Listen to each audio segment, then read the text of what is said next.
Vladimir Ilyich লেনিনের ১০০তম মৃত্যুবার্ষিকী। আমরা ভারতের কমিউনিস্ট পার্টি মার্ক্সবাদীর তরফ থেকে কমরেড লেনিনের এই ১০০তম মৃত্যুবার্ষিকীকে তার যে মৃত্যুর ১০০ বছর বাদেও লেনিনের যে কাজ, তার তত্ত্ব এবং মার্ক্সবাদ প্রয়োগে তিনি যে সমস্ত যে দিশা দিয়ে গেছেন, আমরা সারা বছরব্যাপী এটাকে স্মরণ করব।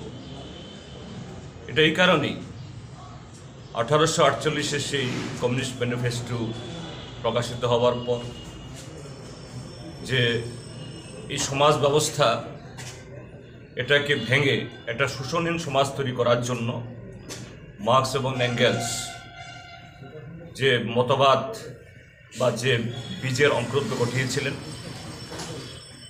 এবং এটাকে প্রয়োগের জন্য একজন সেরকম দার্শনিক সংগঠক নেত্রী দরকার ছিল।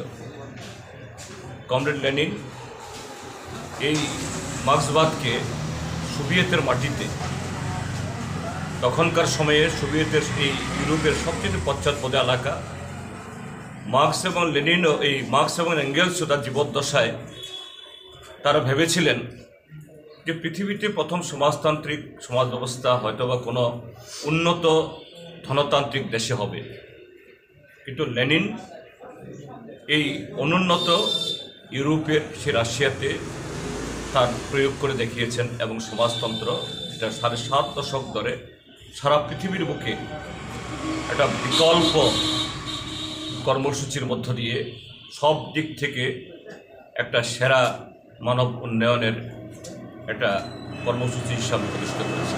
আজ ১০০ বছর বাদে লেনিনের মৃত্যু আমরা লক্ষ্য করছি পৃথিবী সাম্রাজ্যবাদী বা ধনতান্ত্রিক বিশ্ব তারা মনে করছে তাদের নতুন নতুন পরীক্ষায় তারা এই পৃথিবীকে শাসন করবে, কিন্তু পারছে না।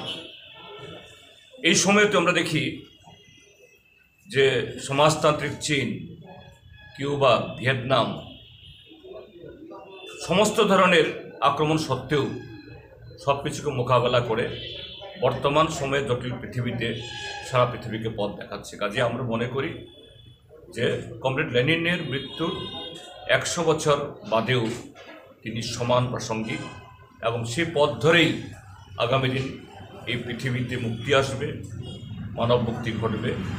আমরা কমিউনিস্ট পার্টি সারা বছর তার সেই পথকে, তার মতাদর্শকে, তার শিক্ষাকে কীভাবে জনগণের কাছে ছড়িয়ে দেব, সেই কাজ আজ থেকে আমাদের শুরু হবে।